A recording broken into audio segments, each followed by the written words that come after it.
Stop for a second and picture one detail you've probably never pictured correctly.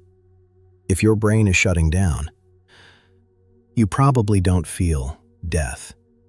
You feel the world losing its normal rules. A familiar room starts to feel unfamiliar. Your own body starts to feel like a place you're visiting.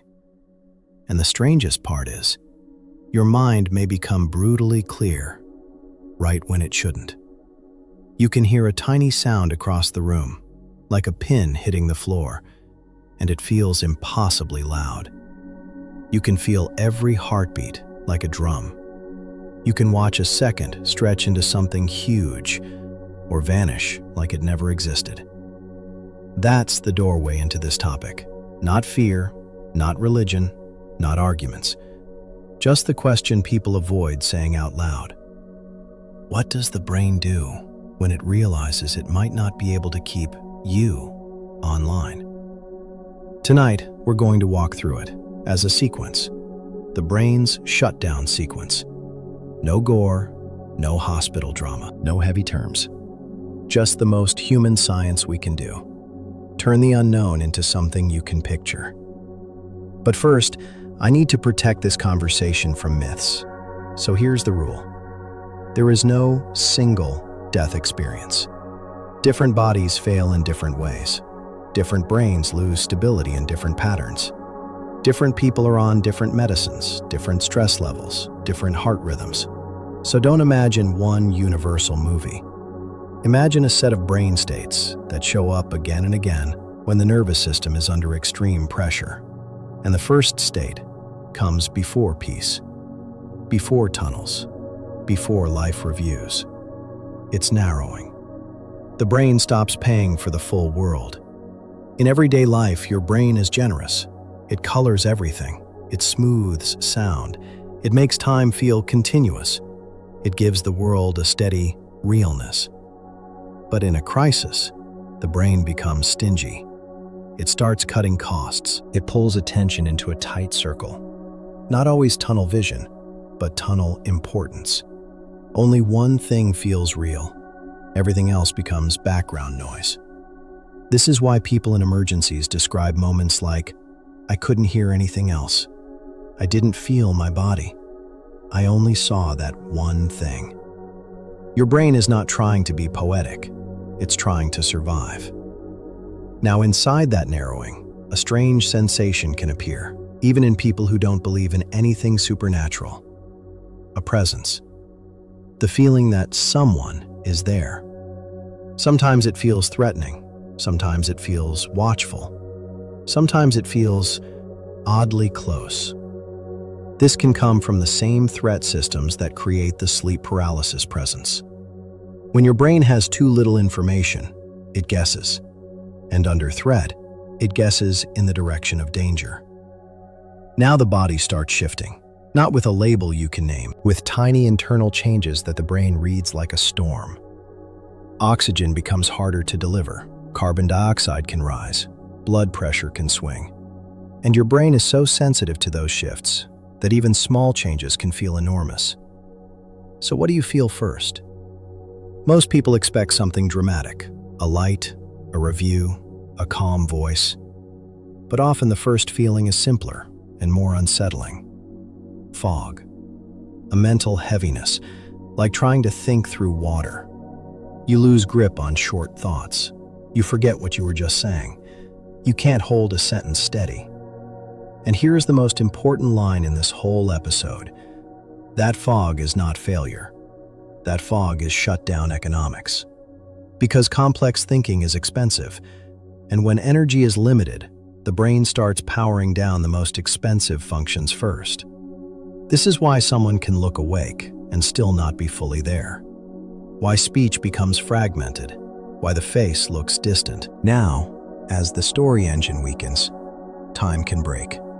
And it doesn't break one way. It breaks in opposite ways. For some people, everything slows down. A few seconds feels like a long scene. They notice impossible detail, the texture of air, the angle of light, the smallest sound. And later they say, It was so vivid, more real than real life. For others, time collapses. It's not slow motion, it's missing motion. One moment exists, and the next moment is gone. And this is one of the most uncomfortable facts about consciousness. Your sense of time is not a clock. It's a construction. Your brain builds time out of attention and memory markers and change. So when attention narrows or memory stops recording cleanly, time stops feeling continuous. This is also why anesthesia feels like nothing. Not because nothing happened, but because no timeline was saved.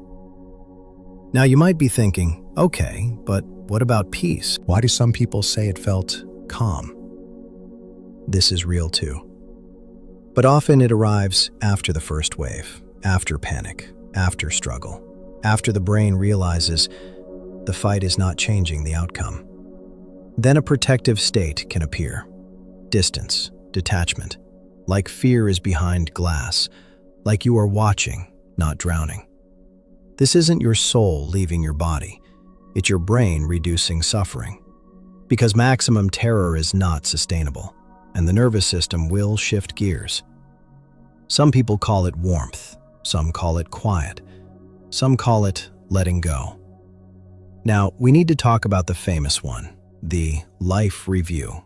And I want to treat it with respect, because even if it's brain-based, it can still be profoundly human. In extreme stress, the brain searches for meaning. It searches for patterns. It searches for a way to reduce uncertainty fast. And the fastest material it has is memory.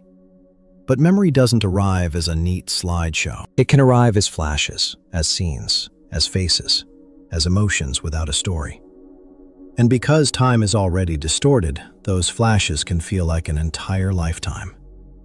Your brain can compress years into seconds, because what you're feeling is not time passing, it's memory surfacing. Now, I'm going to pause here, because the next section is where the details get almost eerie, even when nothing supernatural is happening. In the next part, we'll connect the reports people share to simple brain functions, one by one.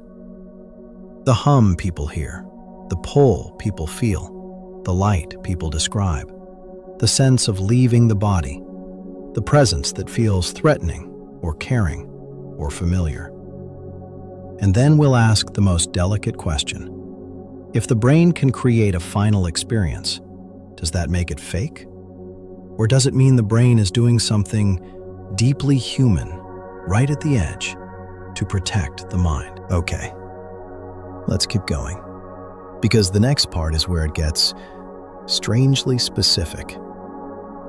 People think the end would feel like a single dramatic moment, one clean scene, one final sentence. But the brain doesn't shut down like a movie. It shuts down like a city during a blackout. Neighborhood by neighborhood, street by street. Some lights stay on while others flicker. Some systems keep working, even while the map is falling apart. And that's why two people can go through something similar and report completely different worlds. So instead of one ending, think of a sequence of sensations that can appear as the brain tries to stay oriented while the body is destabilizing. Let's start with the one almost nobody expects: sound. In many real near-collapse moments, sound becomes the main character. Not because your hearing got better, because your brain stops filtering. Normally, your brain is a bouncer. It throws away noise. It smooths rough edges. It keeps you from being overwhelmed by the raw world. But when the brain is under extreme load, that bouncer gets tired. So small sounds can become huge. A footstep can sound like a drop. A whisper can feel like it's inside your skull. Your own breathing can feel unfamiliar, like it belongs to someone else. And then there's something people describe again and again: a low hum, a buzzing, a vibration. Some say it's like a distant engine. Some say it's like electricity behind the walls. Some say it's like the room itself is alive. This is one of those moments where people start reaching for mystical explanations, because the sensation feels external. But your brain can create that hum when internal signals get amplified, and the boundary between inside and outside gets blurry.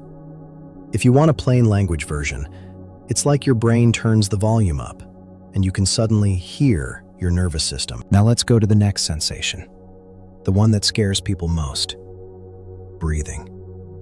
When the body is struggling, breath becomes weird. Not always, "I can't breathe." Sometimes it's, "I can't breathe normally." The rhythm feels off, the depth feels wrong, the timing feels wrong. And because breathing is tied to panic, the brain reacts.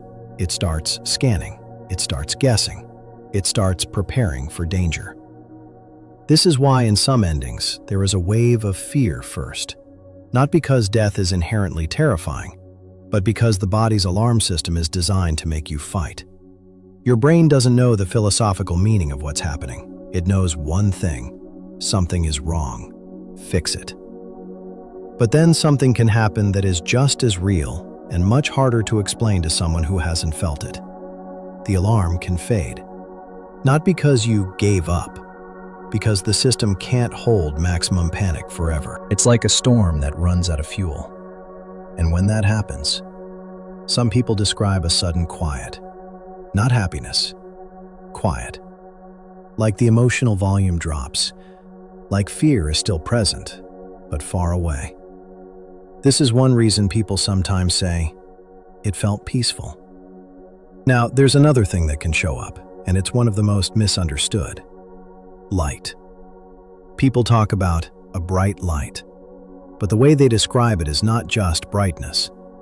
It's cleanness, it's smoothness, it's invitation. Some people say it was in front of them, some say it was above them, some say it was everywhere. And what's wild is, they often describe it as more real than normal vision. How can that happen? Here's a non-technical way to understand it. Your brain is not a camera. Your brain is a painter. It takes messy signals and it paints a stable world.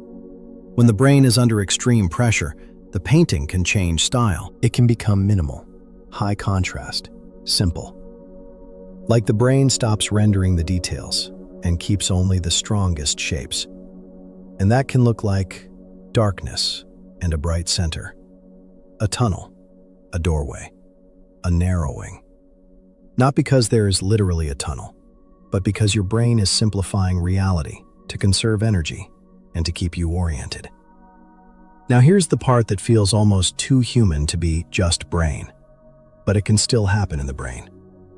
People sometimes report presence.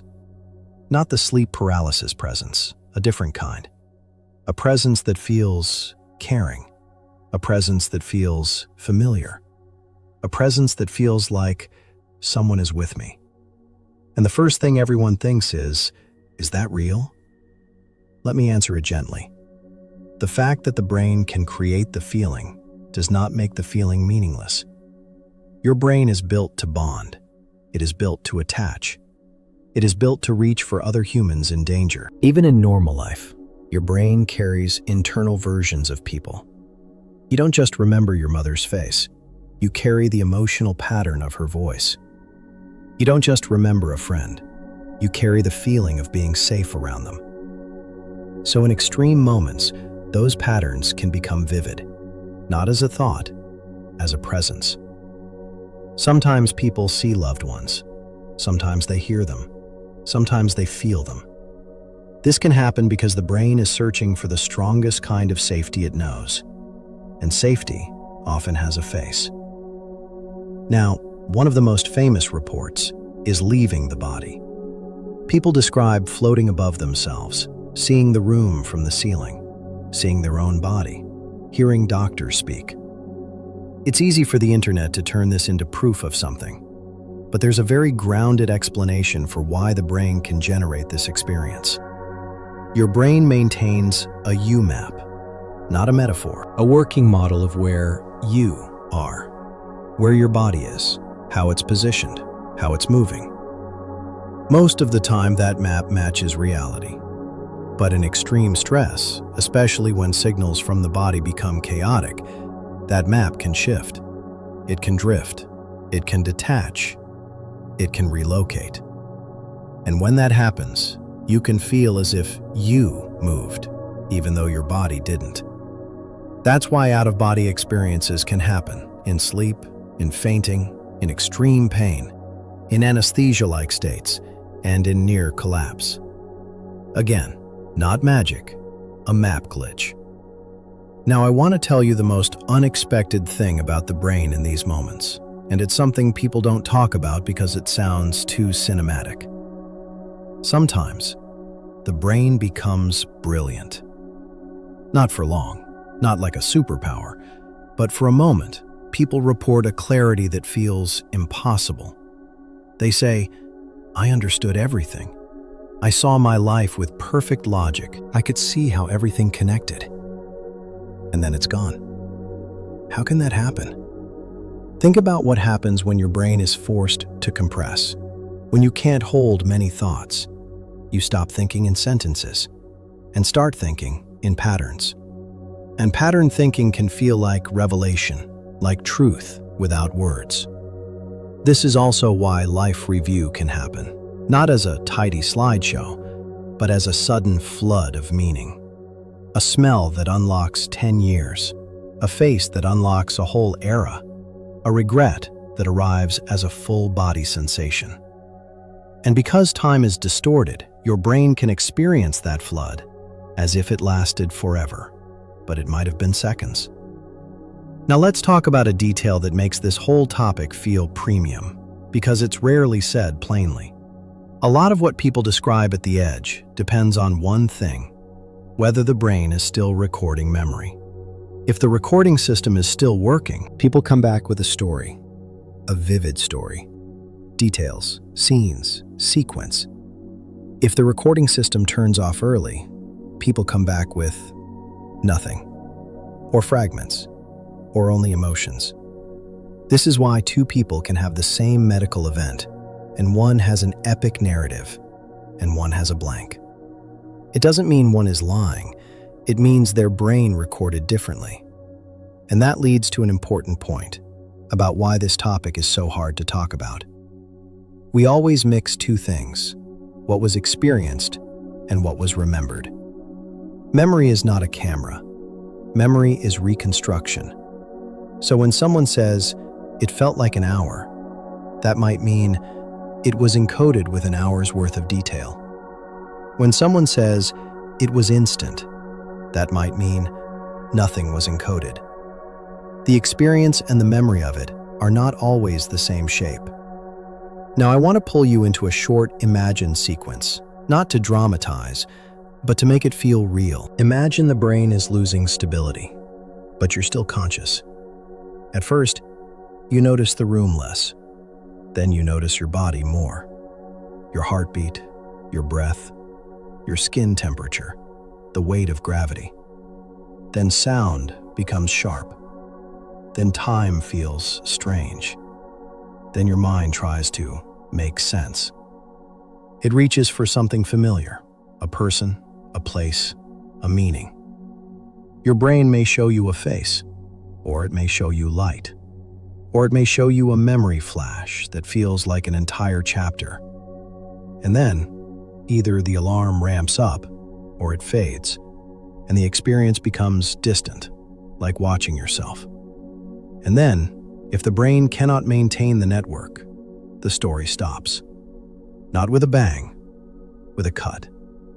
Like a screen going black. Now, here's the part you might not expect me to say, but it matters. This video is not here to tell you what death is. It's here to tell you what the brain can do as it approaches the edge. Because understanding the sequence changes the fear. Fear grows in the unknown. But when you can name the steps, sound sharpening, attention narrowing, time distortion, memory flooding, detachment, it becomes less like a monster and more like a system, and systems can be understood. Now, the final section we haven't touched yet is the one everyone secretly waits for: the line. The moment the brain can no longer keep the self online. What happens to awareness in the last seconds? Does it fade, or does it spike? Why do some people report a final burst of clarity? Why do some people report a sudden snap of presence? Why do some people report nothing at all? That's where we're going next. And in the next part, I'm going to give you something very rare. A simple, calm explanation for why the brain sometimes creates a final story, and why that story can feel more real than life. Let's finish it. This last part is the hardest to talk about, because it's where words start to fail. Not because it's mystical, but because the brain is losing the very tools that create language, sequence, and story. So if you want to imagine the final minutes, don't imagine a clean staircase. Imagine a signal that flickers. Awareness can fade, then return, then fade again, like a phone losing reception. And this is why some people near the end seem to drift in and out, why they can look present and then suddenly not be, why they can squeeze a hand and then their face goes blank. Now here's a question people whisper but rarely say directly. Is the brain still there if the person can't respond? And the honest answer is, sometimes yes, sometimes no. Because response is not the same as awareness. The ability to move, to speak, to form sentences can drop before the ability to feel. And that's one reason end-of-life moments can feel so eerie to the people watching. The person looks quiet, but inside, the experience might still be active. Now let's talk about the phenomenon that makes families cry and also confuses everyone: a sudden return. You may have heard stories like, they were gone all day and then suddenly they were clear. They said my name. They looked right at me. They spoke normally for a moment. This is sometimes called terminal lucidity. And I'm not going to oversell it. I'm not going to romanticize it. But it matters because it shows something important. The brain doesn't always shut down in a straight line. Sometimes, even when the body is failing, a network can temporarily re-coordinate, like a city grid that briefly powers back on before the final outage. Why could that happen? Here's a simple way to think about it. Your brain is not one machine. It's many systems negotiating with each other. When one system weakens, another can briefly dominate. When oxygen delivery shifts, when carbon dioxide shifts, when certain sedating signals drop, when adrenaline surges, the balance can change. And for a short time, a person can seem back. Not because death reversed, because the balance of systems shifted. This is also why people can sometimes have a final burst of clarity, a spike, not a calm fade, a spike. In that spike, some people report, the room becomes extremely vivid. Their hearing sharpens. Their thoughts become clean. They feel present. And then, it cuts. Again, not magic, a final coordination. Now let's talk about the cut itself. People imagine a dramatic last moment, a final thought, a final image, a final sentence. But in many cases, consciousness doesn't end like a door closing. It ends like a sentence you didn't finish, mid-word.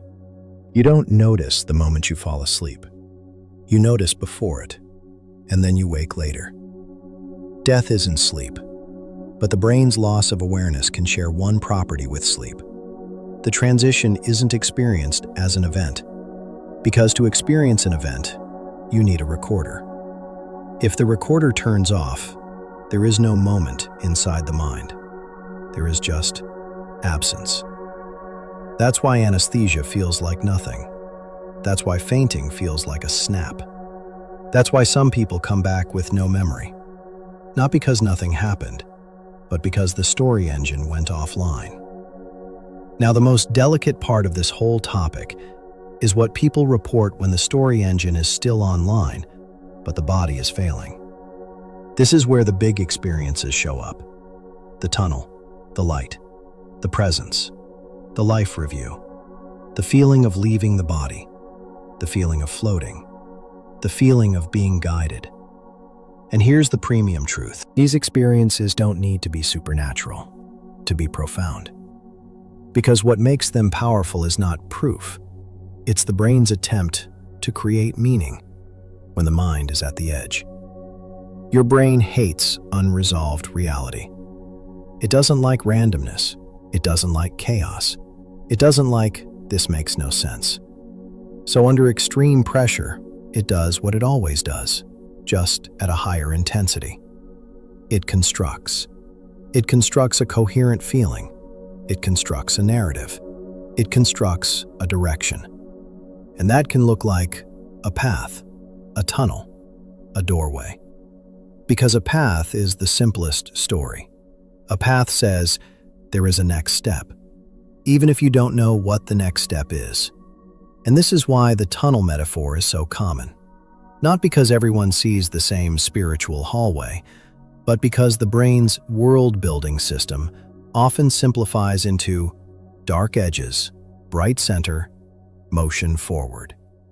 It's efficient. It's orienting. It's survival language. Now there's another question people ask, usually with anger. So are you saying it's all fake? No. I'm saying it's real as an experience. A dream is not physically real, but the experience of the dream is real. Pain is not an object, but it is real. Love is not a substance, but it is real. The brain is the instrument of experience. So if the brain creates an experience at the end, that experience is still a human reality. And for some people, that's not disappointing. It's comforting. Because it means the mind has a final protective capacity, a final ability to reduce terror, to create coherence, to soften the edge. Now let's bring it back to the beginning. You asked, what might it feel like? Here is the plain answer, in the simplest sequence, without mythology. First, a narrowing of the world. Then, a shift in sound and body sensation. Then, time distortion. Then, either panic or detachment, or both in waves. Then, memory can flood, as fragments, faces, scenes. Then, for some people, light, path, presence, distance. And finally, either a fade or a cut or a brief spike, and then no recorder, no internal timestamp, just silence. And if that thought scares you, I want to say something gentle but true. Fear is not only about death. Fear is about not understanding what the mind is doing. When you understand that the brain has patterns, even at the edge, it doesn't remove the mystery, but it removes the monster. Now, I'm going to end with one last image that I think stays with people. The brain is a storyteller. All your life, it tells you the story of now. It tells you the story of me. It tells you the story of time. And at the very end, if it has enough energy, it may tell one last story, not to deceive you, but to hold you. And if it doesn't have enough energy, then it may do something even simpler. It may stop telling stories, not as punishment, not as fear, as a final quiet. If you're listening to this late at night and your mind feels heavy, let this be the takeaway. Understanding the brain doesn't make life colder. It makes it clearer. And if the brain can create peace, even at the edge, then there is something deeply human in that. Stay with me, because next, we're going to talk about a different kind of time break. The one that happens when you're alive, and you lose hours without realizing it.